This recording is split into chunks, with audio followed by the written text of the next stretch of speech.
Salatan wa salaman laman la nabiyya wa la rasula ba'da amma ba'du. Pertama-tama mari kita panjatkan puja dan puji syukur atas kehadirat Allah Subhanahu wa taala yang telah memberikan kita berbagai nikmat sehingga kita bisa berkumpul melalui majelis Zoom ini dalam keadaan sehat walafiat. Kedua, sholawat serta salam mari kita haturkan kepada Nabi Muhammad Shallallahu Alaihi Wasallam yang telah berjihad dengan hartanya, dengan raganya, sehingga kita bisa menikmati nikmatnya iman, nikmatnya Islam sampai saat ini. Yang terhormat Bapak Prof. Insinyur Panjono SPT MP PhD IPM ASEAN Eng selaku Ketua PRM UGM. Kemudian Bapak Ahmad Akbar Susamto SE MPhil PhD sebagai pembicara pada hari ini, dan seluruh rekan-rekan senior-senior yang hadir dalam pengajian PRM UGM pada hari ini. Pada kesempatan kali ini, kita akan bersama-sama mendalami tema yang sangat relevan dengan bulan suci Ramadan, yakni Ramadan, kedermawanan, dan keberlanjutan. Tema ini tak hanya penting untuk kita renungkan sebagai bagian dari spiritualitas kita sebagai seorang Muslim, tetapi juga untuk membangun kesadaran tentang pentingnya berbagi dan menjaga keberlanjutan lingkungan dalam kehidupan sosial maupun dalam lingkungan kita. Terutama kaitannya kedermawanan dan keberlanjutan tersebut dengan bulan Ramadan yang penuh dengan keberkahan ini. Oke, untuk menunggu pembicara kita yaitu Bapak Ahmad Akbar Susamto, mungkin dari kita bisa mendengarkan sambutan dan arahan terlebih dahulu dari Ketua PRM UGM, Bapak Prof. Insinyur Panjono SPT MP PhD IPM ASEAN Eng. Kepada Bapak Panjono kami persilakan.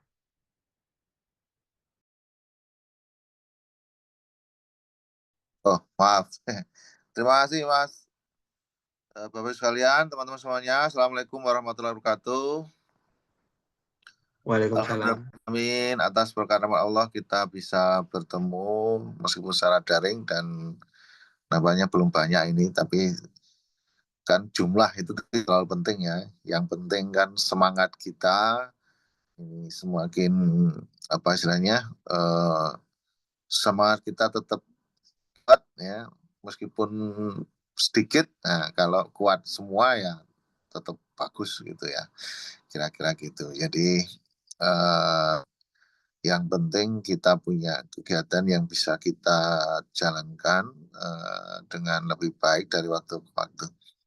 Bapak sekalian yang hormati dan teman-teman semuanya, ini saya kira setelah disampaikan ya bahwa tema ini saya kira sangat relevan sekali karena selalu kita mendengar ya bahwa kalau bulan Ramadan itu setan-setan dibelenggu dan sebagainya, sehingga kita itu kalau ibadah terasa ringan misalnya gitu ya, nggak awal dan sebagainya ya. Kalau biasanya kita bayar-bayar zakat dan sebagainya itu meskipun kalau hitung-hitung itu kan ya tahunan, tapi supaya gampang juga dipaskan pada bulan Ramadan atau dalam tanda kutip awal Syawal lah gitu ya. Kalau untuk zakat mal ya, meskipun sebenarnya tidak harus apa, tidak seperti zakat fitrah ya, tetapi kan biasanya supaya gampang juga di awal sekalian bayar zakat ya fitrah lah gitu istilahnya. Nah, eh, berkaitan itu saya kira ini bagus sekali kita ya teman-teman sekalian kita apa istilahnya memikirkan ini ya, mumpung ini Ramadan, mumpung kita punya istilahnya semangat lebih ya untuk berderma taruh kata begitu ya, baik zakat, infak maupun sedekah. Dan biasanya ya kita kan selalu mendengar kalau Syawal itu kan bulan peningkatan, tapi setelah Syawal gitu, setelah semua zakat tertunai, kita udah mulai salah itu kalau mau mau berzakat atau infak sedekah itu rasanya kok awal gitu ya. Ya ini saya kira menjadi momen terbaik buat kita untuk bisa menguatkan ya, saling menguatkan uh, supaya semangat kita berderma itu tidak hanya berhenti pada saat Ramadan saja, menurut saya begitu. Ya, sehingga dari tahun-tahun ya Syawal itu lebih baik, Ramadan depan lebih baik lagi, Syawalnya lebih baik lagi, Ramadan lebih baik. Nah, begitu terus-terusnya. Saya kira begitu ya Mas dan teman-teman semuanya. Dan ini Mas Akbar sudah rawuh belum ya? Belum ya. Uh, Kalau ya nanti titip salam kalau saya nggak sempat lagi ya Mas ya, titip salam untuk Mas Akbar. Saya terima kasih sekali sudah bersedia untuk memberikan materi pada pengajian atau diskusi rutin kajian kita yang bulanan ini gitu. Mungkin itu saja bisa saya sampaikan. Sekali lagi terima kasih pada teman semuanya yang sudah berpartisipasi pada kegiatan ini. Mudah-mudahan apa yang kita lakukan ini mendapat ridho dari Allah Subhanahu wa taala. Amin. Cukup sekian, terima kasih. Assalamualaikum warahmatullahi wabarakatuh.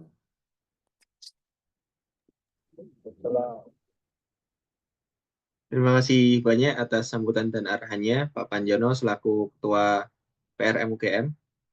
Mungkin selanjutnya kita menunggu pembicara utama kita yaitu Bapak Ahmad Akbar Susanto. Mungkin dari Mas Afgan ada obrolan.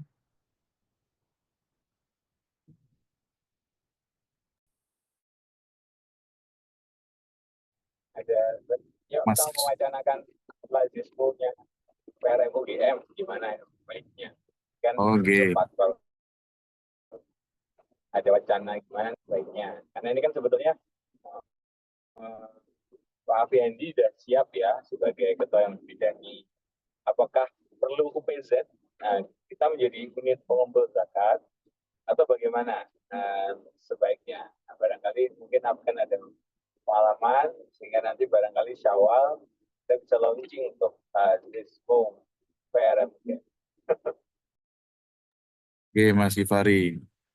Izin mungkin sepengetahuan saya dan mungkin dari pengalaman di AMM Depok nih, tentunya penggalangan zakat melalui lazismu ini kan sebenarnya ini sangat bisa kita jadikan usaha yang positif gitu, gitu.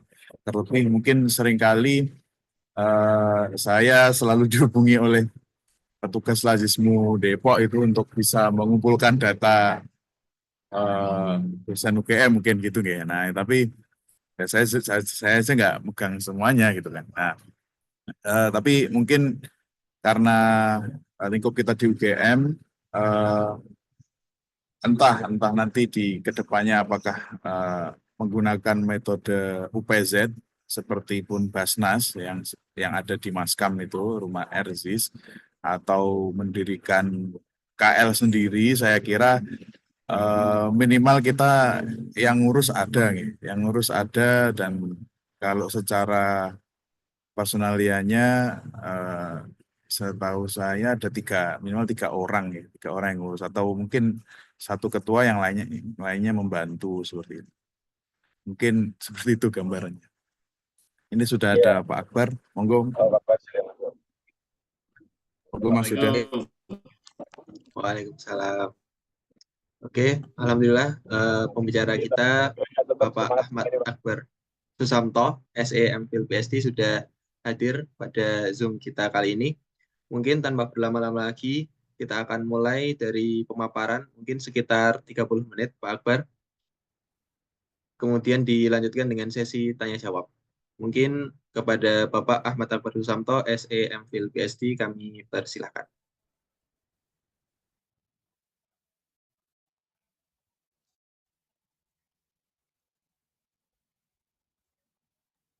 Halo, Pak Akbar. Ya, baik. Terima kasih. Assalamualaikum warahmatullahi wabarakatuh. Waalaikumsalam warahmatullahi wabarakatuh. Moga-moga sinyal saya nggak putus-putus ini.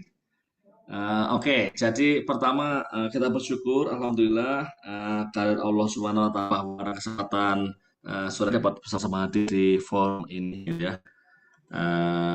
Salawat dan salam juga kita aturkan kepada junjungan kita Nabi besar Muhammad SAW, sekeluarga sahabat ya.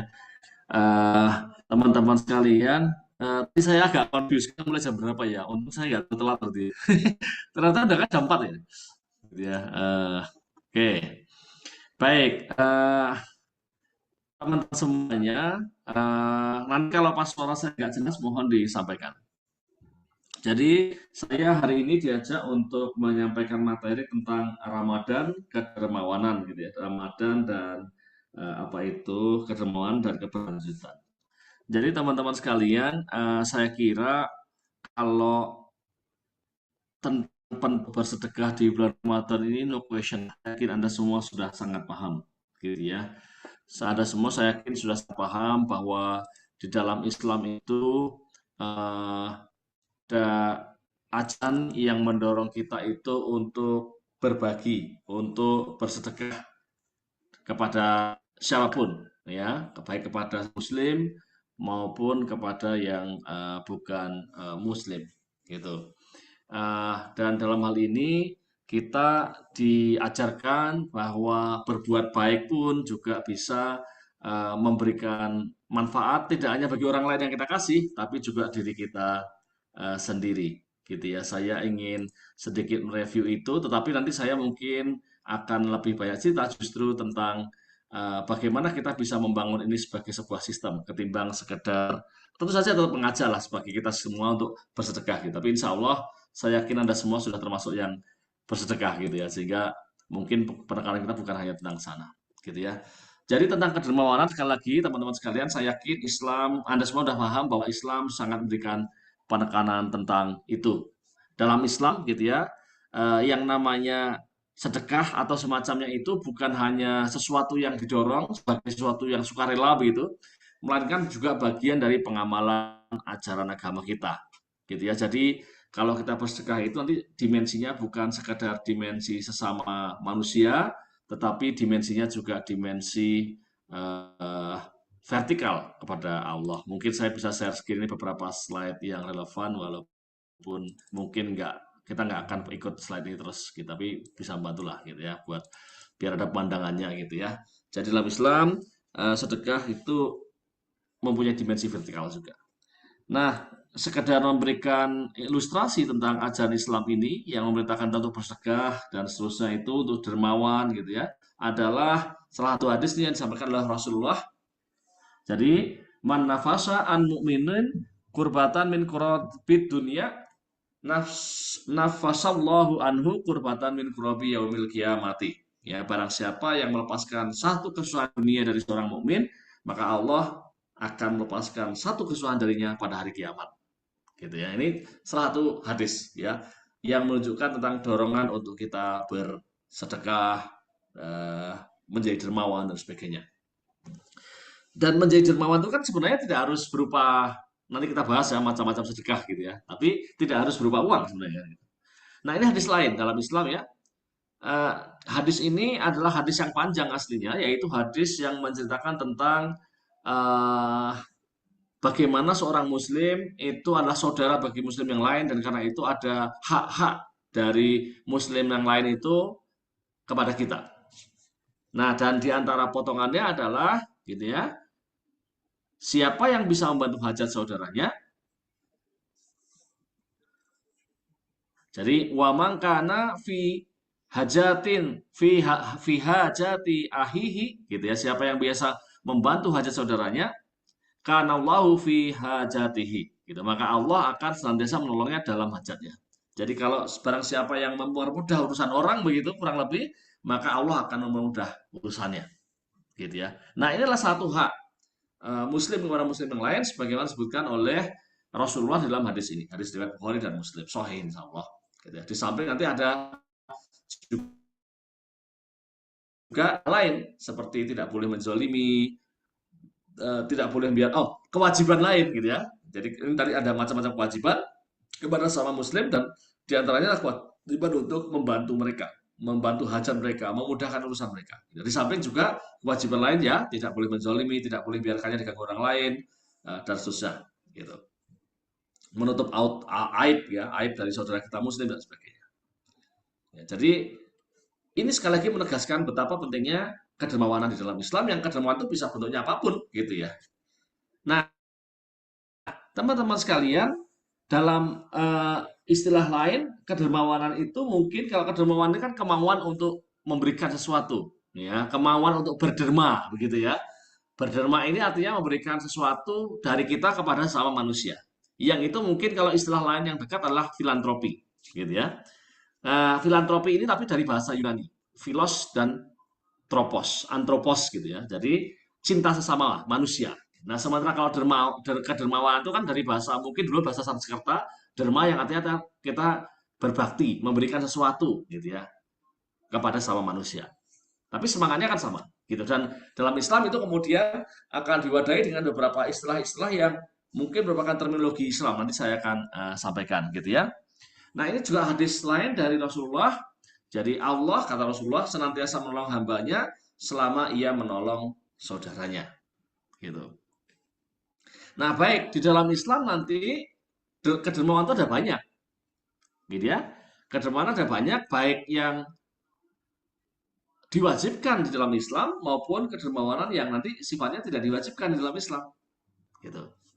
Nah, yang pertama tentu saja adalah zakat. Saya yakin teman-teman sekalian sudah tahu tentang zakat. Zakat adalah kewajiban bagi muslim yang mampu, gitu ya, yaitu untuk mengeluarkan sebagian hartanya, gitu ya, dan diberikan kepada yang berhak menerima. Dalam hal ini yang berhak menerimanya ada 8 asnaf, ada 8 kelompok. Dan dalam Islam penekanan tentang wajibnya muslim bayar zakat ini sangat kuat, gitu ya, sampai-sampai kalau ada yang nggak mau bayar zakat itu harus dipaksa, gitu ya. Siapa yang maksa? Ya pihak yang diberikan otoritas. Kalau di zaman Rasulullah ya Rasulullah itu. Kalau di zaman sesudah Rasulullah ya berarti otoritas yang diberikan kewenangan gitu ya untuk melakukan itu. Sebagaimana di sini ditegaskan dalam surat At-Taubah ayat 103. Ditegaskan di situ a'udzubillahi minasyaitonirrajim Huds min amwalihim shadaqatan tutahhiruhum wa tuzakkihim biha wa sholli alaihim inna sholataka sakanul lahum wallahu sami'un alim. Gitu ya. Huds min amwalihim gitu ya. Ambillah zakat dari harta mereka. Jadi kalau mereka nggak mau bayar, ambil gitu. Jadi kalau nggak mau bayar, ambil. Nah ini, karena sifatnya wajib.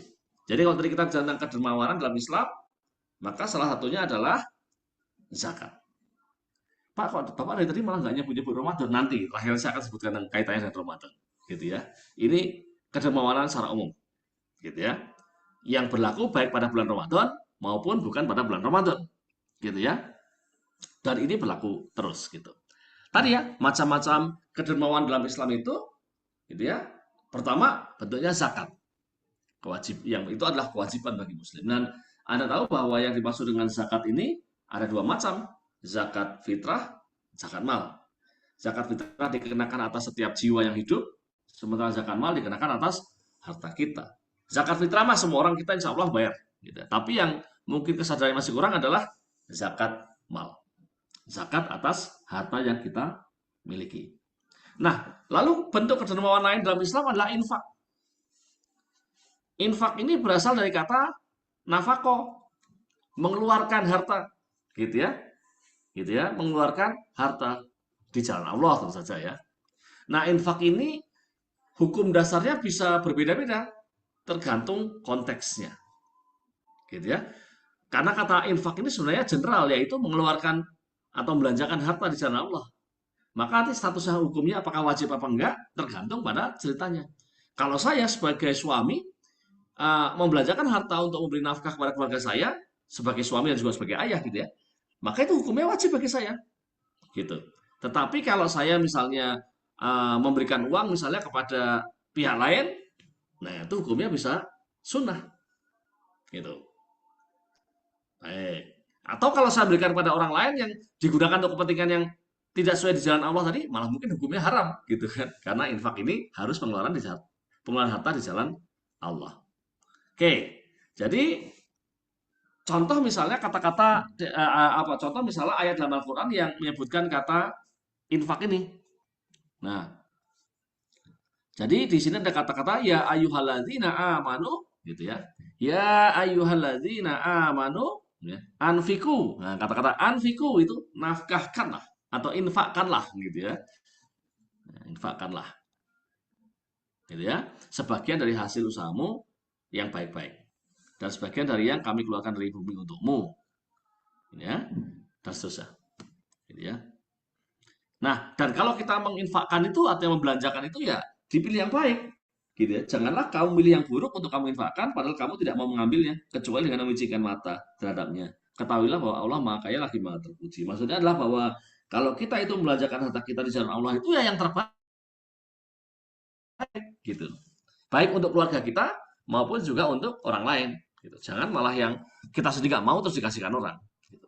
Nah, baik ya, tadi kita sudah bicara tentang bentuk-bentuk kedermawanan, ada zakat, ada infak. Yang ketiga adalah sedekah, gitu ya. Sedekah. Sedekah adalah kontribusi sukarela yang bisa berupa harta, tenaga, atau bahkan senyuman. Mungkin kata sedekah inilah yang paling dekat dengan bahasa kedermawanan sebenarnya. Karena dia benar-benar sukarela. Kalau zakat tadi, ya oke, itu tetap dermawan dalam konteks sosial, tetapi dalam konteks agama kan memang wajib, gitu ya. Bagi orang lain, zakat itu satu bentuk kedermawanan. Tapi bagi orang yang bayar, itu sebenarnya bukan karena dia sukarela, itu karena wajib dalam Islam. Infak ya, tadi infak sedekah. Infak itu sukarela, gitu ya. Nah, tapi infak itu hanya berupa harta. Sementara sedekah ini lebih luas. Karena sedekah tidak harus berupa harta. Jadi sedekah ini bisa berupa kontribusi sukarela yang bisa berupa harta, tenaga, pikiran, atau bahkan hanya sekedar senyuman. Gitu ya. Nah, jadi di antara contoh penggunaan kata sedekah di dalam Al-Quran adalah di surat Al-Baqarah ayat 276, ya, yamhaqullahu riba wa yurbis sedekah. Allah menghilangkan keberkahan dari riba dan menyuburkan sedekah, gitu ya. Nah, tadi sekali lagi sedekah ini bisa macam-macam, gitu ya, bisa berupa harta, tenaga, bahkan senyuman. Maka kalau tadi dikaitkan dengan kedermawanan, ini berarti bisa jadi ada dermawan tuh ngasih barang, ngasih harta kepada orang lain. Bisa jadi ada ngasih kedermawanan tuh berupa apa? Tenaga, pikiran, gitu ya. Bisa jadi kedermawanan itu berupa ya setidaknya senyum ya kepada orang lain gitu. Nah, baik. Itu. Pak, sebentar, Pak. Jadi apa bedanya antara infak dan sedekah tadi? Gitu ya. Nah, ini saya bahas khusus sedikit biar mantap gitu. Apa sih bedanya antara infak dan sedekah? Jadi asal katanya sedekah ini dari sodako gitu ya. Sementara kalau infak dari nafako, ya. Anfiku ya kata benda awalnya. Kata kerja awalnya, anfiku.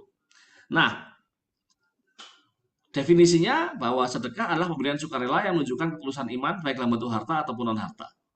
Nah, sementara kalau infak itu pasti berupa harta, gitu, untuk berbagai tujuan, baik yang wajib maupun sunnah. Gitu. Kalau sedekah pasti sunnah, nggak ada yang wajib. Kecuali ya, mohon maaf ini, dalam Al-Quran juga ada tuh beberapa kali kata-kata sedekah, tetapi maknanya adalah zakat yang wajib tadi. Tapi kalau sedekah yang dalam artian sukarela ya dia sukarela, yang selain zakat. Nah, bentuknya ya tadi sedekah itu bisa berupa apa saja. Ilmu, nah itu sedekah, gitu ya. Tenaga sedekah. Nah, sementara kalau infak ya berupa harta atau materi lah gitu. Makanya kalau Anda menulis kotak itu, tulisannya harus kotak infak, jangan kotak sedekah. Karena kalau kotak infak itu artinya orang nyumbangnya berupa harta, uang begitu ya. Kalau Anda kasih tulisannya adalah kotak sedekah, maka nanti mungkin orang ngasihnya bukan uang gitu, ngasihnya adalah bentuk sedekah yang lain gitu ya. Mungkin tenaga ikut ngangkat kotaknya doang gitu kan, geser ke orang sebelahnya. Kalau pas lagi sholat Jumat atau pas lagi di masjid itu kan kotaknya muter gitu. Ya sedekah, saya sedekahnya apa? Saya ngangkat tenaganya, nggak pakai tenaga saya ngangkat ke sebelah saya gitu. Nah, katanya nggak ngasih gitu ya. Nah, atau bisa jadi dia sedekahnya ya sedekah senyum gitu ya. Ya sedekah senyum aja, kan senyum juga sedekah gitu kan. Nah, baik itu. Oke, jadi ini bedanya antara sedekah dan infak. Dilihat dari sisi penerimanya, kalau sedekah nggak ada batasannya sih, infak juga nggak ada, gitu. Walaupun tadi bahwa infak itu bisa dimulai dari keluarga sendiri, baru kemudian orang lain, gitu. Sedekah Pak, sebenarnya juga iya, gitu. Sebenarnya juga iya, bisa mulai dari keluarga sendiri juga ke orang lain juga. Nah, lalu kemudian cakupan lebih luas karena cakupan sedekah lebih luas karena mencakup berbagai bentuk kebaikan, sementara infak hanya berupa harta saja. Nah, oke, teman-teman sekalian ya. Jadi tadi ada sedekah dan infak. Nah, berikutnya adalah wakaf. gitu ya, wakaf. Nah, wakaf adalah bentuk lain dari sedekah. Tapi kenapa harus dibuat istilah khusus, Pak? Ada, karena wakaf ini punya karakteristik khusus. Apa karakteristik khususnya? Karakteristik khususnya adalah bahwa wakaf ini dalam Islam berupa objek tertentu yang kalau sudah diwakafkan, maka objeknya itu harus utuh. Yang boleh diambil hanya manfaatnya, sementara objek aslinya harus utuh. Dan ini yang membedakan dengan sedekah secara umum. Di mana kalau sedekah secara umum itu nanti objeknya itu bisa dinikmati gitu ya, tanpa harus meninggalkan bekasnya. Maksudnya ya udah hilang-hilang gitu ya. Sedekah makanan dimakan ya udah habis gitu kan. Sedekah apalah begitu yang dia bisa langsung hilang. Kalau wakaf nggak bisa. Wakaf ini adalah sesuatu yang harus objeknya harus berupa objek yang sifatnya awet begitu ya, dan bahkan seterusnya gitu. Dan nanti harus tetap utuh juga gitu. Baik, nah oke. Wakaf sebenarnya tidak ada apa ya, tidak ada dalil khusus ya. Jadi tidak ada dalil khusus dalam Al-Quran dan Sunnah itu yang menyebut tentang wakaf sebenarnya. Ya dalilnya ya umum, dalilnya terkait dengan sedekah begitu ya. Tapi memang kemudian ini dipraktekkan oleh para sahabat begitu ya, dan di zaman Rasulullah juga dibenarkan oleh Rasulullah begitu, di mana di situ sedekah yang kemudian pokoknya itu tidak habis gitu. Baik, oke. Nah, teman-teman sekalian, dalam konteks ini maka saya bisa mengatakan ya terkait dengan judul yang diberikan oleh panitia kepada saya, di situ ada penekanan tentang keberlanjutan, gitu ya. Nah, ketika kita menekankan pada keberlanjutan, maka saya kira di antara jenis-jenis kedermawan tadi yang paling memiliki elemen keberlanjutan adalah wakaf, gitu ya. Karena apa? Karena dia justru harus utuh. Yang boleh diambil hanya manfaatnya. Gitu. Kalau zakat, itu malah kalau bisa secepat mungkin disalurkan kepada yang berhak digunakan. Gitu ya. Walaupun zakat pun nanti juga ada yang dipakai untuk hal-hal yang mungkin misalnya bangun masjid misalnya, kalau memang sangat perlu gitu. Tetapi kan dia bukan prioritas. Prioritas awalnya kan fakir, miskin, gitu ya, tersusah, gitu. Nah, sehingga sisi keberlanjutannya tidak berupa tampilan objeknya itu sendiri, objeknya ya sudah habis itu habis gitu. Infak juga sama, infak biasanya ya kalau dari infakkan terus kemudian digunakan di jalan Allah begitu ya untuk kepentingan tertentu gitu. Maka objeknya habis. Sedekah ya tergantung jenis sedekahnya gitu ya. Sedekahnya apa dulu? Sedekahnya senyuman yang malah nggak ada objek langsung, nggak ada objek yang dipertahankan, senyum sekali kan habis itu lewat gitu kan. Tapi kalau wakaf gitu, wakaf ini adalah bentuk dari kedermawanan yang dia akan memiliki elemen keberlanjutan. Baik, gitu ya wakaf. Nah, oke. Nanti saya akan cerita lebih detail beberapa yang terkait dengan ini, termasuk mungkin wakaf ya yang punya elemen keberlanjutan paling dominan tadi. Gitu. Nah, tapi yang jelas apa hubungan ini semua dengan Ramadan? Gitu ya. Nah, saya kira Anda semua sudah sangat paham bahwa di dalam Islam bulan Ramadan adalah bulan yang istimewa, gitu kan? Bulan Ramadan adalah bulan yang punya keutamaan. Saya hari Ahad lalu diminta untuk mengisi pengajian di sebuah kelompok pengajian ibu-ibu gitu. Judulnya itu adalah keutamaan-keutamaan bulan Ramadan, begitu ya. Nah, ketika bicara tentang keutamaan bulan Ramadan, maka pertanyaannya apa saja keutamaan bulan Ramadan itu? Saya nggak akan bahas semua, tetapi salah satunya adalah bahwa gitu di bulan Ramadan ini bentuk keistimewaan adalah bahwa gitu ya kita semua senang, ya kita semua untung, gitu ya. Kok bisa Pak? Karena di bulan Ramadan ini amalan-amalan itu pahalanya akan dihitung berlipat ganda, termasuk apa tadi? Termasuk sedekah gitu. Nah, ini kemudian membuat istimewa sehingga kemudian kalau sedekah di bulan-bulan biasa sudah didorong gitu ya, apalagi di bulan Ramadan. Saya mungkin akan sebutkan saja 1-2 hadis yang menegaskan betapa memang kalau bulan Ramadan ini menjadi lebih istimewa. Ini ya. Jadi Ramadan adalah bulan dilipat gandakannya pahala. Gitu ya. Jadi teman-teman sekalian, misalnya di sini ada satu hadis dari Rasulullah gitu ya. Rasulullah mengatakan sebagaimana riwayat oleh Muslim, setiap amal perbuatan Adam akan dilipat gandakan. Satu kebaikan dibalas 10 kali lipat hingga 700 kali lipat. Allah berfirman, ini kata Rasulullah ya, kecuali puasa, karena puasa itu untukku dan aku sendiri akan membalasnya.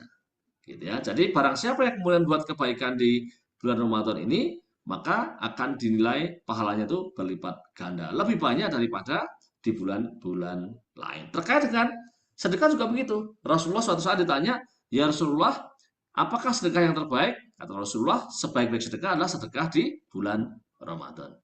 Gitu. Ya, jadi menjadi sangat jelas gitu ya, saya kira terkait dengan judul kita Ramadan, kedermawanan dan keberlanjutan. Kedermawanan adalah sesuatu yang sangat didorong dalam Islam, bentuknya bisa macam-macam gitu ya. Di antaranya adalah bentuk-bentuk yang sangat menekankan pentingnya keberlanjutan dalam jangka panjang gitu. Dan itu semua gitu ya. Kalau kita lakukan maka pahalanya akan jauh lebih besar ya di bulan Ramadan. Oke, jadi kalau Anda ini masih punya kalau Anda masih punya anggaran yang masih bisa digunakan, gunakanlah untuk bersedekah di bulan Ramadan ini. Berderma di bulan Ramadan ini, gitu ya. Sehingga insya Allah kalau dilakukan dengan ikhlas, kita juga nanti pahalanya juga dilipat gandakan, gitu ya. Salah satunya untuk memberi buka orang, ya, untuk memberi orang berbuka puasa, begitu kan? Ya, saya kira semua Anda sudah tahu hadisnya kan? Hadis yang mengatakan bahwa gitu ya, barang siapa yang beri makan orang yang berpuasa untuk berbuka, maka baginya pahala seperti orang yang berpuasa itu tanpa mengurangi sedikit pun pahala orang yang berpuasa. Nah, itu cuma contoh saja. Jadi ini sebenarnya sebagai satu bentuk perdagangan, ini melanggar. Kalau pakai logika ekonomi biasa nggak masuk. Saya background saya ekonomi, kalau pakai logika ekonomi biasa nggak masuk tuh. Karena apa? Karena Anda beri makan kepada orang yang berbuka puasa, Anda dapat pahalanya seperti Anda sedang berpuasa tanpa mengurangi pahalanya yang puasa, gitu. Ini hanya bisa terjadi di dunia yang tidak ada scarcity, ya, tidak ada kelangkaan. Karena apa? Pahala dari Allah itu nggak ada batasnya, gitu. Allah bisa ngasih pahala kepada kita semuanya. Tapi kalau misalnya ini di dunia manusia yang ada scarcity, ketika reward atau imbalan atas kebaikan itu dari manusia yang ada batasnya, maka ya nggak bisa. Tapi ya alhamdulillah Allah sendiri yang memberikan imbalannya sehingga rewardnya itu tidak terbatas, tidak ada scarcity, dan karena itu bisa keluar dari logika orang ekonomi, gitu ya. Sehingga yang memberi makan dapat pahala seperti dia puasa, yang puasa tidak perlu khawatir pahalanya akan hilang. Gitu. Nah, oke. Jadi sekali lagi teman-teman sekalian, tadi kedermawanan ini menjadi penting dalam Islam dan apalagi di bulan Ramadan. Nah, karena Anda semua adalah para intelektual ya, para cendekiawan, maka mungkin saya akan ajak Anda untuk diskusi sedikit lebih jauh di luar ajakan, dorongan secara personal kepada Anda semua, ayo bersedekah, sedekah. Gitu ya. Coba direnungkan, sudahkah saya sedekah hari ini? Sudahkah saya sedekah selama seminggu ini? Sudahkah saya sedekah selama 1 bulan ini? Atau saya menerima sedekah terus? Oh, saya statusnya belum yang sedekah, Pak. Saya statusnya menerima sedekah terus. Gitu. Gitu ya. Nah, dorongan, Anda semua harus bersedekah. Dalam bentuk yang apapun yang Anda bisa. Gitu ya. Punya uang ya uang boleh, punya yang lain ya boleh, atau tenaga, pikiran dan sebagainya, semuanya bisa untuk sedekah, gitu ya, bisa didermakan gitu ya. Oke, lakukan itu. Insya Allah gitu ya, apa-apa yang kita sedekahkan itu justru akan membuka pintu untuk kita dapat lebih banyak insya Allah dari Allah gitu ya. Nah, tapi oke, sekali lagi karena Anda adalah para intelektual, para cendekiawan, maka saya akan mengajak Anda untuk diskusi lebih jauh tentang ini di luar sekedar ajakan bagi Anda untuk bersedekah tadi, berderma. Gitu. Nah, teman-teman sekalian, kedermawanan, gitu ya, dalam bentuknya yang bervariasi tadi itu, pernah memainkan peran yang sangat penting dalam sejarah peradaban umat Islam, gitu ya. Ini ada satu buku, judulnya A History of Philanthropic Foundation, The Islamic World from the 7th Century to the Present. Buku ini ditulis oleh Murakti Jaksa, seorang profesor dari Turki. Dia menceritakan tentang bagaimana dalam sejarah umat Islam itu kedermawanan, yang di sini karena pakai bahasa Inggris ya filantropi gitu ya, filantropi itu pernah luar biasa berperan membangun peradaban Islam, gitu ya. Wakaf tidak hanya berfungsi sebagai institusi agama, gitu ya, tetapi juga institusi sosial ekonomi yang mendukung kesejahteraan masyarakat. Dan wakaf telah memberikan kontribusi besar gitu ya dalam pembangunan infrastruktur agama, sosial, ekonomi, dan seterusnya, termasuk sekolah, masjid, perpustakaan, dan banyak gitu ya. Nah, oke. Hanya saja memang gitu ya, hanya saja memang perjalanan wakaf ini tadi itu ya naik turun gitu ya, dan sempat mengalami turun juga. Terutama kata Cijaksa itu di abad ke-19 dan abad ke-20 gitu ya. Dan kemudian cara pandang kita termasuk Anda semua mungkin ya terhadap kedermawanan tadi khususnya tentang wakaf ya, itu berubah. Jadi dulu itu wakaf dipandang sebagai satu bentuk kedermawanan yang sangat penting, pilar peradaban gitu. Lalu kemudian wakaf itu dipandang dengan remeh gitu ya. Dianggap cuman gitu doang gitu kan. Oh, cuman berapa sih kecil-kecil gitu dan selesai ya. Banyak yang menganggapnya tidak penting lagi dan bahkan kemudian banyak juga yang menganggapnya itu secara sinis gitu. Nah, di antara contoh ya yang orang pakar yang melihat wakaf ini sebagai satu kedermawanan itu dalam bentuk wakaf ya, terutama sebagai suatu yang negatif adalah ini Timur Quran. Timur Quran adalah seorang profesor ilmu ekonomi di Amerika, tapi keturunan Turki. Dan dia banyak menulis tentang mengapa negara-negara Muslim di Timur Tengah itu tertinggal secara ekonomi. Gitu ya, mengapa mereka tertinggal. Ini contoh bukunya salah satunya adalah The Long Divergence. How Islamic Law Held Back the Middle East. Sejarah panjang divergence. Anda tahu divergence itu artinya kan pemisahan. Kan ada konvergensi, ada divergensi. Divergensi adalah fenomena di mana dua hal yang tadinya itu berdekatan atau bahkan gandeng, kemudian menyebar, membelah, terpisah. Maksudnya apa? Di mana antara umat Islam dan umat lain itu terpisah, di mana umat Islam itu secara ekonomi terbelakang. Gitu. Ketika banyak negara-negara Barat itu maju melesat, gitu ya, umat Islam terbelakang. Gitu. Nah, Timur Quran memberikan penjelasan mengapa itu terjadi. Gitu ya, mengapa umat Islam itu kok bisa tertinggal secara ekonomi. Gitu ya. Nah, gitu. Di antara penjelasan Timur Quran adalah bahwa ada ajaran-ajaran Islam tertentu yang dulunya pernah memainkan peran penting dalam umat Islam, tapi kemudian karena dipahami secara saklek, zaman berubah, maka dia kemudian justru menjadi beban bagi umat Islam. Salah satunya yang disebut begitu adalah wakaf. Jadi Timur Quran ini mengakui bahwa dalam sejarahnya dulu di awal-awal umat Islam, kedermawanan itu salah satunya berupa wakaf itu pernah memainkan peran yang sangat penting dalam mendorong kemajuan umat Islam. Tapi kemudian seiring dengan waktu, karena wakaf dipahami sebagai sesuatu yang saklek, tidak bisa berubah, dan seterusnya, maka kemudian dia menjadi beban, kata Timur Quran. Saya tidak bilang saya sepakat dengan Timur Quran ya, tapi ini cuma contoh aja tadi, cara pandang yang kemudian melihat kedermawanan Islam, khususnya wakaf itu dengan cara yang berbeda sekarang dibandingkan dengan di masa lalu. Gitu ya. Nah, gitu. Jadi wakaf kemudian dipandang sebagai salah satu beban tadi yang justru membuat keterbelakangan ekonomi negara Muslim. Loh, kok bisa, Pak? Nah, ada ceritanya. Ceritanya begini, wakaf ini kan tadi kan aset yang kalau udah diwakafkan, maka dia harus utuh pokoknya. Dan dia harus digunakan sesuai dengan kesepakatan di awal. Jadi misalnya, orang yang berwakaf itu, saya mewakafkan tanah ini untuk sekolah. Maka berarti selamanya harus pakai sekolah.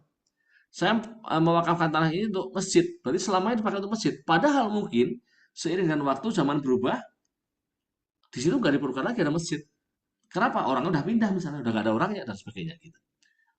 Nah, atau sekolah gitu ya, mungkin udah nggak dibutuhkan lagi. Kenapa? Karena sudah ada sekolah lain, sekolah negeri misalnya yang dibangun oleh pemerintah.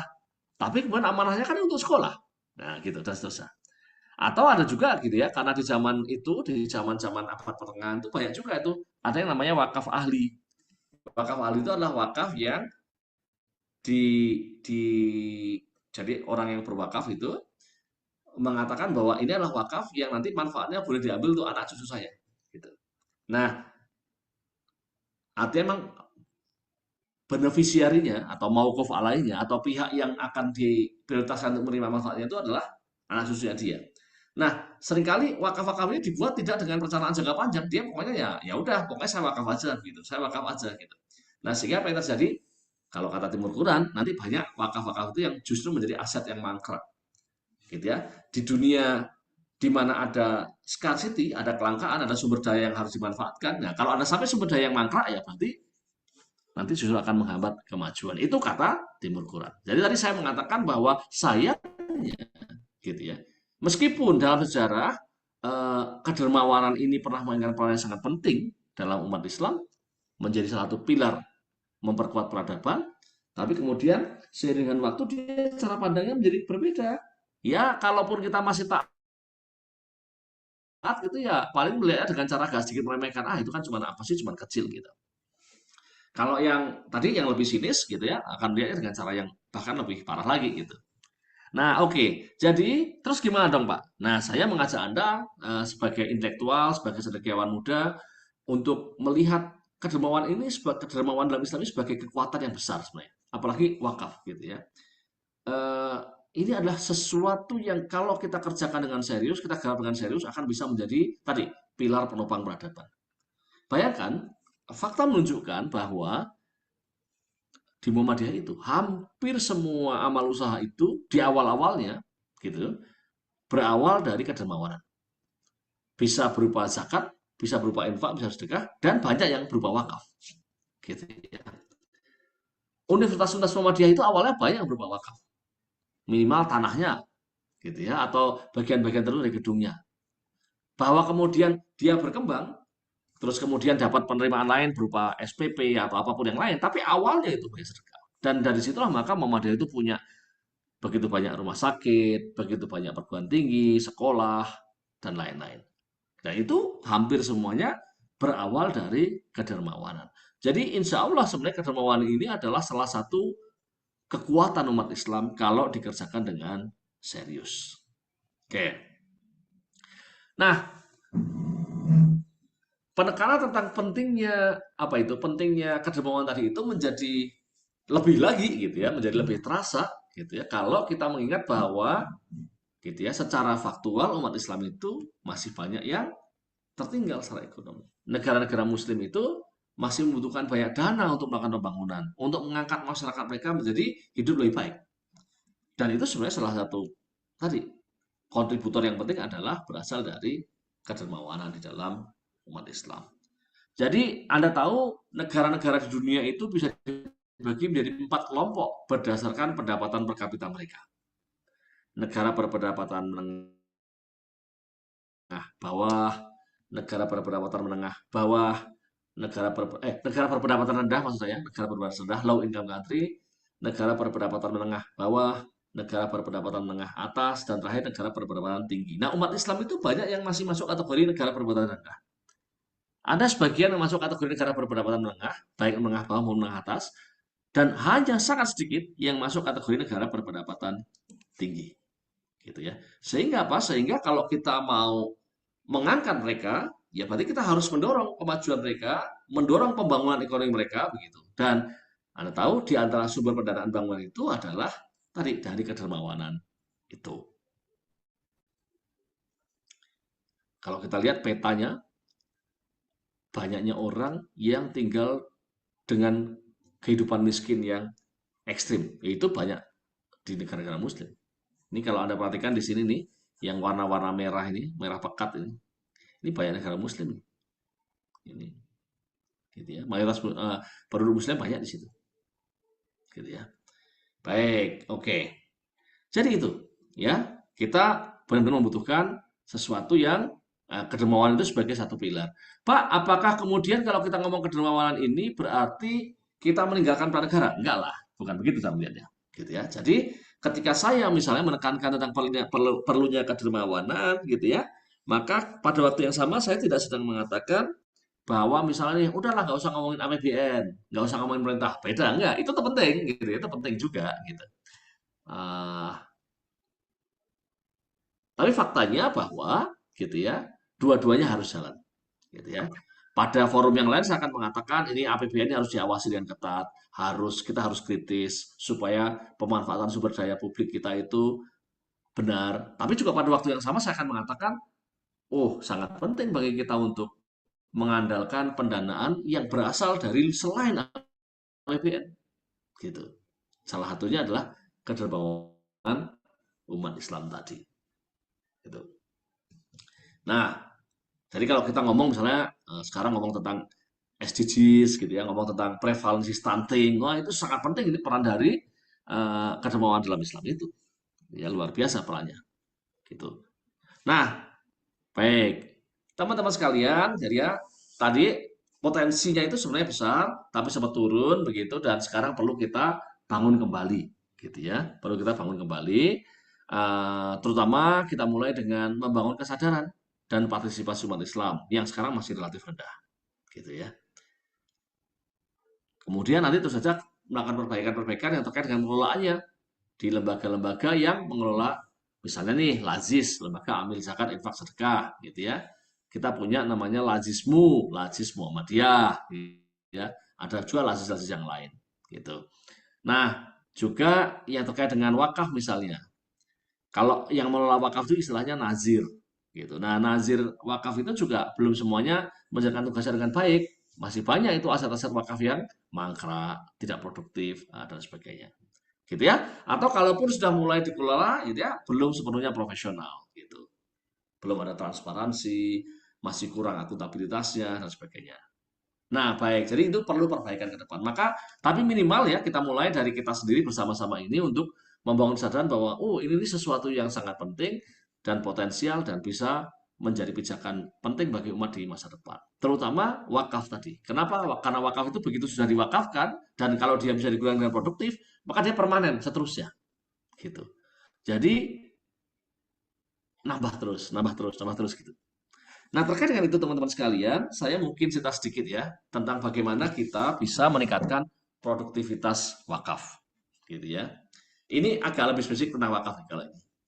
Jadi, kapan sih sebenarnya wakaf bisa dikatakan sebagai wakaf yang produktif? Saya membuat 3 kriteria, 3 syarat ya untuk sebuah eh, apa 3 syarat untuk wakaf itu bisa sebagai wakaf yang produktif. Satu, dimanfaatkan secara aktif ya, actively utilize. Kemudian dikelola secara aktif juga, actively manage to generate continuous and sustainable benefit ya, untuk menghasilkan manfaat yang terus-menerus gitu. Nah, ini jadi wakaf hanya bisa produktif kalau hanya bisa dikatakan produktif kalau memenuhi 3 kriteria ini. Nah, tapi ini juga nggak cukup. Ke depan kita tidak ingin hanya sekedar wakaf itu bisa di-maintain atau dipertahankan, dikelola gitu ya, dan diambil manfaatnya. Kita juga harus berusaha supaya wakaf itu bisa tumbuh, gitu ya. Maka kemudian ada istilah ini ya. Jadi inilah tingkatan-tingkatan wakaf itu. Jadi yang pertama lah wakaf yang tidak produktif ya. Wakaf whose assets are simply abandoned, gitu ya. Kemudian wakaf whose assets are actively utilized, dimanfaatkan tapi belum dikelola dengan baik. Wakaf whose assets are actively utilized and managed. Dan yang lain adalah wakaf whose assets are actively utilized, managed and grown, dan ditumbuhkan, gitu ya. Nah, tumbuh. Maka terkait dengan ini, maka saya punya sebuah istilah ya, yang saya sebut sebagai enterprise structured wakaf, gitu ya. Apa itu? Wakaf berstruktur perusahaan, gitu. Apaan sih Pak ini? Gitu ya. Jadi definisi enterprise wakaf adalah wakaf whose assets comprise business shares, financial investment, real estate, or other permissible asset dedicated to enterprises that adopt strategic business framework to manage, sustain, and develop the wakaf. Jadi wakaf yang asetnya itu bisa berupa apapun, saham, atau investasi keuangan, atau real estate, tanah, gedung, dan sebagainya, atau aset apapun lah yang lain, yang dikelola gitu ya oleh entitas yang dia itu mengadopsi strategi seperti perusahaan yang mengejar keuntungan, gitu ya. Sehingga nanti wakaf itu bukan sekedar digunakan, dikelola, tapi juga tumbuh, gitu ya. Jadi ciri utama dari wakaf perusahaan adalah penekanan pada produktivitas, efisiensi, dan penciptaan keuntungan sambil tetap patuh pada prinsip-prinsip Islam. Teman-teman sekalian, kalau saya ngomongin begini nih, Oke ya, ini forumnya pengajian. Tapi ini sebenarnya bukan sekedar pengajian, gitu ya. Maksudnya gimana, Pak?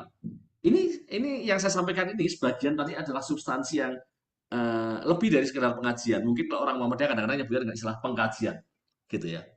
Maksudnya gimana?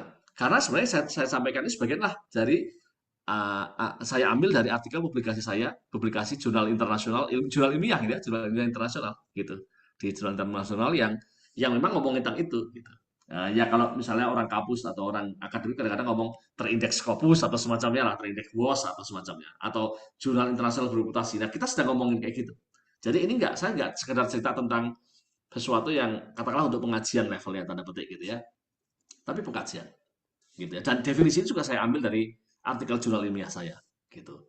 Ya jadi eh, yang tadi saya sebut sebagai enterprise structure wakaf. Jadi ini kajian ilmiah gitu, kajian ilmiah, kajian serius, kajian akademik gitu ya. Walaupun di luar sana mungkin banyak yang bayangkan ngomongin kayak gini kan ya seperti pengajian aja gitu kan gitu. Oke, tentu saja pengajian penting gitu ya, mengajak kita semua untuk berkontribusi itu penting. Tapi juga lebih dari itu, kita sebenarnya bisa menjadikan ini sebagai kajian yang serius gitu, yang kemudian memang secara akademik bisa diakui juga. Nah, teman-teman sekalian, jadi kalau tadi kita ngomong tentang wakaf berstruktur perusahaan itu, jadi ciri khasnya adalah wakaf yang kemudian tadi diupayakan untuk tumbuh, gitu ya. Penekanan pada produktivitas, efisiensi, penciptaan keuntungan sambil tetap patuh pada prinsip-prinsip Islam, gitu. Nah, contohnya ini saya kasih gambar ini nih, saya kasih gambar pom bensin ini karena apa? Karena sebagian contoh wakaf berstruktur perusahaan adalah pom bensin. Jadi bayangkan misalnya saya punya pom bensin misalnya, saya boleh berwakaf misalnya, oke dari di sini ada berapa nih? Ada berapa? Satu, dua, tiga, ini ada nomor 11 tuh, ada 11 atau 12 selang tuh di situ. Nah itu misalnya salah satu selang saya wakafkan tuh boleh itu. Itu nanti menunjukkan enterprise sector wakaf itu. Atau saya punya saham misalnya, saya punya sahamnya PT Telkom misalnya gitu. Lalu saya sedekahkan, boleh gitu. Dan dia bisa tumbuh itu kan dia setiap tahun ada dividennya dan sebagainya. Atau saya punya tanah, saya wakafkan misalnya di atas tanah itu kemudian dibangun perusahaan, boleh itu. Gitu. Nah, jadi tadi ya ada penekanan untuk dia terus tumbuh. Gitu. Nah, jadi secara umum kita bisa bagi sekali lagi wakaf itu tadi menjadi dua kelompok besar. Universe, ya, universe wakaf itu bisa dibagi dua kelompok besar. Wakaf yang berstruktur perusahaan, yang dia diupayakan untuk tumbuh, dan wakaf yang tidak berstruktur perusahaan. Nah, yang memang dia nggak punya target untuk tumbuh. Contohnya apa? Contohnya adalah wakaf untuk kuburan. Nah, wakaf untuk kuburan itu kan memang nggak ada niat untuk tumbuh kan? Jadi wakaf untuk kuburan itu ya dia dikelola, dimanfaatkan begitu ya, supaya tetap rapi, tetap bermanfaat. Tapi ya dia nggak akan tumbuh kan gitu. Nah, contoh lain adalah aset wakaf yang tidak dikelola dengan cara enterprise agar wakaf, adalah misalnya wakaf untuk apa misalnya untuk masjid gitu ya. Ya, Pak itu produktif nggak? Produktif, tetap produktif. Kalau dilihat dari sisi tadi tetap dia masuk kategori produktif, tetapi produktif sesuai dengan tujuannya gitu ya. Tetapi memang dia tidak tumbuh gitu. Wah, berarti nggak bagus dong, Pak. Ya, tetap bagus sesuai dengan tujuannya kan, sesuai dengan amanah dari wakifnya. Walaupun memang juga ada jalan lain, jalan keluar lain. Misalnya begini contohnya ya. Ada aset tanah diwakafkan untuk masjid. Seiring dengan waktu, area masjid itu menjadi area bisnis yang maju. Banyak gedung-gedung tinggi di sebelahnya, kanan kirinya dan sebagainya. Sementara masjidnya itu relatif kecil, gitu ya. Parkirnya agak susah kalau dipaksa gitu ya. Tapi masjid tetap berjalan. Terus gimana dong, Pak? Amanahnya dulu dari wakifnya kan untuk masjid. Ya, dia harus tetap untuk masjid. Maka ada beberapa pilihan yang bisa dilakukan terhadap aset wakaf semacam ini. Seiring dengan perkembangan zaman, ya, perkembangan waktu. Satu, ya udah biar aja seperti apa adanya. Tapi mungkin dia akan semakin apa ya, semakin tertinggal di antara lingkungannya. Yang kalau lingkungan lainnya keren-keren, besar-besar, gedung-gedung tinggi gitu ya. Sementara dia tetap jadi masjid kecil gitu. Yang apalagi misalnya udah bangunannya tua dan sebagainya. Itu pilihan pertama. Ya, tetap bermanfaat, produktif dipakai untuk sholat gitu. Tapi pilihan kedua ada. Pilihan keduanya adalah dia dipindahkan. Gimana Pak? Ditukar guling gitu ya. Ya udah karena di situ tanahnya itu sudah apa itu sudah tadi penuh dengan banyak yang lain. Ya udah Pak, kalau gitu ditukar guling aja. Tanahnya itu dijual lalu kemudian dipakai untuk beli tanah di tempat lain bangun masjid juga. Itu pilihan kedua. Tapi mungkin itu kontroversial terutama Loh, kalau itu manfaat dari masjidnya sayang dong. Sementara mungkin masjidnya masih di situ masih ramai dan sebagainya. Maka ada pilihan ketiga. Pilihan ketiga adalah ya udah di situ tetap masjid, tapi begini caranya. Kita carikan sumber daya lain untuk kemudian bisa bangun gedung di situ 10 lantai misalnya. Kemudian lantai 1, 2, 3 untuk masjid. Lantai 4, 5, 6 untuk kantor. Nah, gitu kan? Untuk perkantoran yang disewakan dan seterusnya yang menghasilkan. Atau dibalik. Gitu ya, misalnya untuk lantai 1, 2, 3, 4 sampai 7 itu dipakai untuk kawasan perkantoran atau bahkan bikin kawasan bisnis. Nah, lantai 8, 9, 10 untuk masjid. Jadi masjidnya sekarang 3 lantai kan, lebih gede daripada masjid awalnya, misalnya gitu. Nah, itulah contoh sederhana. Contoh sederhana dari tadi pemanfaatan wakaf yang kemudian bukan sekedar dikelola, bukan sekedar di maintain dan kemudian dimanfaatkan, tetapi juga bisa tumbuh. Kok bisa tumbuh dari mana tadi? Ya kan tadi dengan ada 7 lantai yang dipakai untuk kegiatan bisnis itu, kegiatan ekonomi itu, maka menghasilkan. Nah, menghasilkannya itu bisa sebagian dipakai untuk membiayai aktivitas masjidnya, memelihara masjidnya dan sebagainya, mendanai kegiatan di masjidnya itu, dan yang lainnya terus dipakai untuk menumbuhkan aset wakafnya. Gitu ya. Mungkin suatu saat dia dikumpulkan bukan cuma 10 lantai, mungkin jadi 20 lantai, 50 lantai gitu dan seterusnya. Dan bahkan mungkin kalau dia bisa tumbuh, bisa misalnya beli tanah di sebelahnya. Tanah sebelahnya tadinya gedung punya orang lain gitu, dibeli, kemudian bisa untuk perluasan lahan dakwah tadi dan seterusnya. Jadi di situ terus tumbuh gitu. Ya. Inilah contoh sederhana. Bagaimana ke depan kita perlu berpikir lebih tepat, lebih strategis sehingga kemudian aset-aset sehingga kemudian dari kedermawanan yang kita punya itu bisa berkontribusi lebih besar gitu. Nah, baik teman-teman itu, nah nanti kalau didetailkan ya wakaf berstruktur perusahaan ini bisa macam-macam, bisa dibagi menurut uh, hubungannya dengan status pendiriannya ya, status pendiriannya, maksudnya status pendirian perusahaan yang mengelola aset wakaf itu, apakah perusahaan baru atau perusahaan lama atau apa yang lain. Nanti juga bisa kita bagi menurut bentuk perusahaan yang mengelola asetnya, apakah koperasi atau misalnya PT atau CV atau apa yang lain. Bisa juga kita bagi menurut hubungannya dengan wakif, gitu ya. Apakah perusahaannya itu adalah perusahaan wakifnya sendiri ataukah perusahaan lain ataukah perusahaan yang bermitra dengan wakif dan sebagainya. Dilihat dari modal perusahaannya bisa jadi adalah perusahaan yang modal awalnya adalah aset berupa aset keuangan, saham, investasi yang lain-lain macam-macam, atau mungkin modal awalnya adalah tanah misalnya karena wakafnya bukan wakaf tanah, maka ya kemudian tanah itu dipakai untuk modal awal untuk mengembangkan usaha. Atau mungkin modal awalnya adalah hak kekayaan intelektual. Saya punya paten, saya wakafkan, nanti kemudian dari paten itu kemudian bisa terus berkembang dan sebagainya. Atau mungkin juga gabungan dari semuanya. Nah, kalau dilihat dari tujuan strategis perusahaannya juga bisa beda-beda. Wakaf yang mungkin dikelola oleh perusahaan yang purely fundraising. Contohnya apa, Pak? Ini contohnya ya tadi. Kita punya perusahaan yang dia bisnisnya itu adalah misalnya retail, jual beli secara umum gitu ya. Ya udah itu kan yang paling penting di situ adalah menghasilkan uang, uangnya bisa dipakai untuk mengembangkan dakwah. Atau bisa juga perusahaannya adalah perusahaan yang bukan sekedar fundraising tapi juga punya tujuan sosial. Saya bangun pabrik di daerah yang di situ banyak pengangguran, maka ya udah deh sekalian saya mempekerjakan ibu-ibu untuk bekerja di tempat saya. Di samping juga saya tetap akan untungnya untuk kepentingan dakwah dan sebagainya. Lalu bisa juga nanti wakaf yang punya dikelola oleh perusahaan yang perusahaan itu lebih dari itu punya tujuan ekonomi juga, tujuan pembangunan sosial dan sebagainya gitu. Ya, misalnya perusahaannya ini berlokasi daerah yang terpencil, yang kemudian kita harapkan kita bangun di situ mungkin bisa menghidupkan perekonomian di sana dan sebagainya, gitu ya. Nah, kemudian dari bisnis modelnya, ya model bisnisnya bisa jadi wakafnya dikelola oleh perusahaan yang asset driven, gitu ya. Artinya pilihan bisnis dia itu ditentukan oleh asetnya apa, atau bisa juga mungkin bisnis yang market driven, jadi bisnisnya itu lebih ditentukan oleh pasarnya sekarang lagi butuh apa nih, yuk kita sediakan gitu. Atau mungkin juga perpaduan antara keduanya. Nah, oke, jadi teman-teman begitu ya. Jadi ke depan yang kita ingin lakukan adalah mendorong supaya kedermawanan ini terus kita lanjutkan. Anda semua, kita semua umat Islam berkontribusi begitu, tapi lebih dari itu kita ingin bahwa kedermawanan ini kemudian menjadi satu kekuatan gitu ya, sesuatu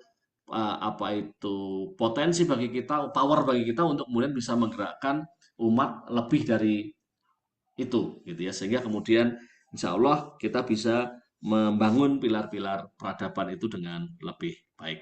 Gitu, Mas Hudalil. Terima kasih. Terima kasih banyak kepada Pak Ahmad Akbar Susamto atas materi yang telah disampaikan. Alhamdulillah materinya sangat insightful, sangat memberikan pencerahan kepada kita semua tentang wakaf, terutama wakaf produktif, sehingga wakaf yang telah diwakafkan oleh ahli wakafnya bisa dimanfaatkan dengan sangat maksimal, begitu tidak mati ataupun tidak produktif begitu. Mungkin selanjutnya kita masuk ke sesi tanya jawab. Mungkin ada satu pertanyaan saja karena sudah mendekati waktu azan maghrib. Kepada para peserta mungkin bisa memberikan pertanyaan.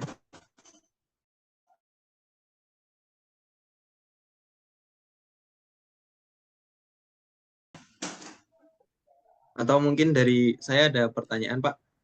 Boleh? Ya, silakan. Nah, kan tadi dijelaskan bahwa wakaf itu sebenarnya harus utuh gitu barangnya. Kalau semisal ada wakaf dalam bentuk sajadah di masjid, akan tetapi dalam perkembangannya itu masjid ada alokasi dana untuk membeli sajadah yang lebih baru begitu. Apakah sajadah yang lama itu boleh dialokasikan untuk diuangkan, kemudian dialokasikan untuk hal lain, atau bagaimana? Gitu, Pak. Ya, baik. Ini persoalan nanti jatuhnya ke fikih nih ya, gitu ya. Dan saya mungkin bukan ahli fikih ya, sehingga eh, tidak bisa memberikan jawaban yang tepat, representatif gitu. Tetapi saya kira dari apa yang pernah saya dengar ketika diskusi dengan para ahli fikih, nanti pandangannya ada yang berbeda-beda. Ada sebagian yang menyimpulkan bahwa kalau dia memang dulu diberikan dalam bentuk apa itu sajadah, ya gunakan sajadah itu sampai habis, habis sampai udah nggak bisa dipakai lagi gitu. Ada cara pandang gitu. Nggak cuma contoh lain misalnya kalau orang dulu pernah nyumbang, nyumbangnya itu untuk masjid, masjidnya itu misalnya lantainya, tegelnya atau mungkin temboknya ya gunakan. Gitu. Nah kayak yang berpandangan seperti ini itu nanti konsekuensinya kalau pas mau bangun masjid baru masjidnya kurang udah tua gitu mau diperbaiki yang baru ya terus kemudian muncul pertanyaan Pak ini pahalanya masih ada apa enggak? Gitu. Nah, masih ngalir apa? Nah tapi sekali lagi saya tidak kompeten untuk menjawab itu gitu. Tapi ada pendapat kedua adalah bahwa ya di dalam wakaf itu dia apa itu walaupun dia itu tetap gitu ya, tetapi ada titik tertentu ketika diperlukan dia boleh diganti dengan yang lain yang setara. Terutama ini adalah pemahaman-pemahaman yang lebih kontemporer. Tadi saya sudah nyebut kata-kata tukar guling gitu ya. Jadi dalam wakaf itu juga boleh tukar guling gitu. Dalam kasus tertentu ketika memang itu diperlukan ya enggak. Walaupun tukar itu cukup di Indonesia. Di Indonesia nanti kalau kita lihat undang-undangnya dan juga peraturan pemerintah yang terkait dengan itu, kalau mau tukar guling aset harus minta izin ke menteri, menteri agama, sampai level menteri agama, gitu.